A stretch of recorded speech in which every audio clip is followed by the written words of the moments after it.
Comment je me comporte sur un plateau de tournage? Je suis naturelle, je suis moi-même, Delphine Yerbanga, et avec tout ce qu'il y a comme défauts et qualités.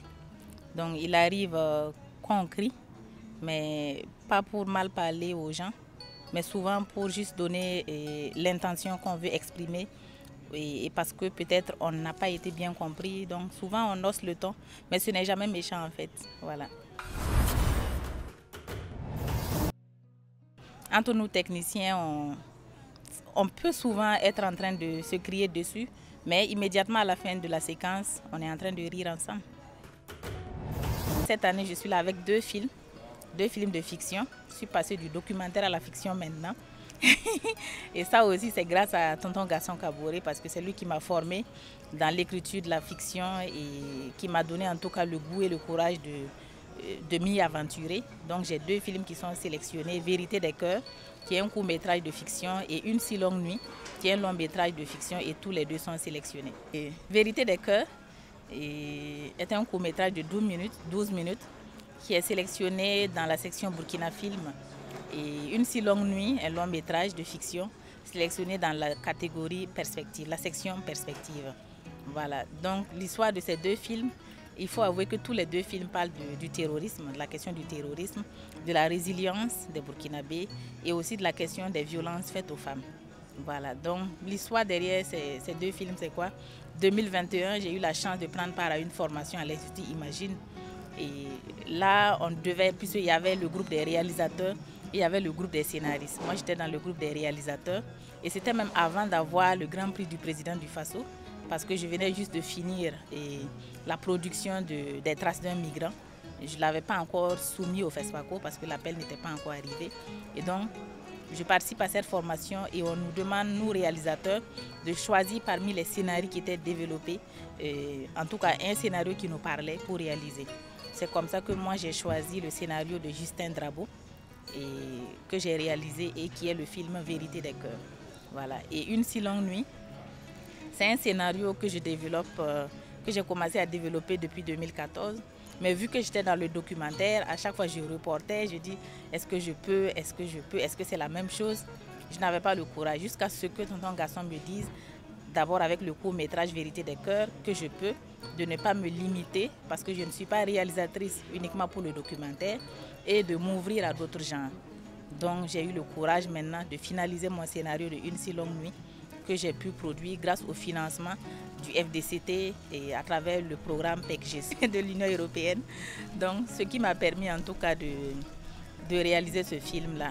On a commencé la production en 2023 et c'est en 2024, 25 plutôt, qu'on a pu finaliser la post-production et être là pour le FESPACO. Un long parcours, hein. Et je suis arrivée au cinéma par la Fédération burkinabé des ciné-clubs. Parce que quand j'arrive à l'université en 2006-2007, je fais la connaissance de la Fédération burkinabé des ciné-clubs et j'intègre en tant que membre du ciné-club Sambène Ousmane du FESPACO. Et nous regardions les films avec les cinéastes, les parrains et marraines qui étaient les cinéastes, dont les Gaston Kaboré, les Idrissa Ouedraogo, les Fanta Nakro, les Valérie Kaboré, les Guy Désiré Amoego. Et c'est Guy Désiré Amoego d'ailleurs qui était notre président et notre mentor en même temps. Donc c'est comme ça que je fais mes premiers pas. Et dans le cinéma, je dirais, mais côté critique, parce que quand on est membre d'un ciné-club, ça veut dire qu'on critique les films en fait qu'on regarde. Voilà. Donc c'est comme ça que je suis rentrée dans le cinéma. Être critique, c'est regarder et donner une lecture, apprécier un film, c'est-à-dire décortiquer le film. Et c'était cela que nous faisions dans les ciné-clubs. Ça veut dire qu'on n'est pas praticienne. Voilà, je ne réalisais pas en ce moment. Je regardais et je donnais en fait ma lecture du film que je regardais. Et je donnais le parcours du réalisateur qui était choisi pour la projection. Et je faisais une analyse critique. Voilà, donc c'est une réflexion théorique et qui n'est pas le regard du professionnel de cinéma. Oui, j'ai décidé à un moment donné de passer de l'autre côté, c'est-à-dire devenir réalisatrice, parce que ce métier-là me passionne en fait. Depuis ma tendre enfance, sans même le savoir, j'étais déjà dans le cinéma parce que j'ai grandi à Dassa-Sco, à côté de l'espace culturel Gambidi de Jean-Pierre Guingané, où nous regardions les films tous les soirs pendant les FESPACO. Pendant les éditions du FESPACO, il y avait une place pour les enfants. Nous, on était assis sur des nattes et on regardait les films avec les adultes. Donc sans même le savoir, j'étais déjà dans le cinéma, j'ai été bercée par les films africains parce que c'est des films africains qui étaient projetés là et en plein air. Et c'est plus tard en fait que je découvre que Jean-Pierre Guingané a fait beaucoup pour moi, je dirais. Parce que si je n'avais pas grandi à Dakasko, si je n'avais pas vu les films à Gambidi, peut-être que je n'allais même pas intégrer la Fédération des ciné-clubs à l'université. Voilà, donc j'ai décidé de devenir réalisatrice parce que j'adore les images et aussi parce que je viens d'un mouvement de l'enfance, les CVAV, où nous apprenions à mimer la parole de Dieu. Donc on faisait des théâtres et j'étais toujours dans l'équipe de la mise en scène. Donc ce qui n'est pas très loin aussi de la réalisation. Donc j'ai vu tout ça et je me suis dit, mais finalement ce que je fais depuis longtemps, c'est du cinéma, c'est de la réalisation. Donc c'est ce métier-là qui me passionne et j'ai décidé de devenir réalisatrice, mais en allant me former.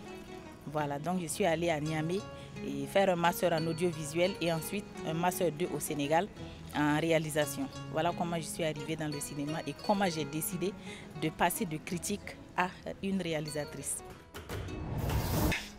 Je suis pour les deux parce que je suis venue dans le cinéma par le documentaire parce que j'avais beaucoup de choses à raconter et j'ai estimé en fait que l'Afrique a été, je vais dire, filmée pendant longtemps, filmée par les autres.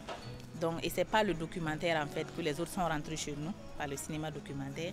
Et je me suis dit aussi que pour renverser cette tendance, c'est-à-dire une certaine image qui a été longtemps partagée sur l'Afrique, il fallait aussi utiliser le documentaire. Donc c'était ça, c'était pour vendre une image positive de notre Afrique, de mon pays, que je suis venue dans le documentaire. Mais après, je me suis dit aussi que la fiction fait la même chose aussi, hein, parce que c'est la réalité quand même qu'on reprend, même si c'est d'une manière fictionnelle. Et donc, je me suis dit, ben, il faut essayer. Voilà, donc je suis là-dedans. Et actuellement, quand je regarde les deux genres, je me plais bien dans le documentaire, même si j'ai fait de la fiction. Parce que dans le documentaire, tu ne maîtrises pas le réel, en fait. Tu es obligé de suivre la surprise de la réalité parce que ce que tu as écrit comme scénario peut se retrouver être le contraire, en fait, sur le terrain. Et donc, le réalisateur doit être à même de s'adapter. Voilà, oublier un peu le scénario quand il est sur le terrain du tournage.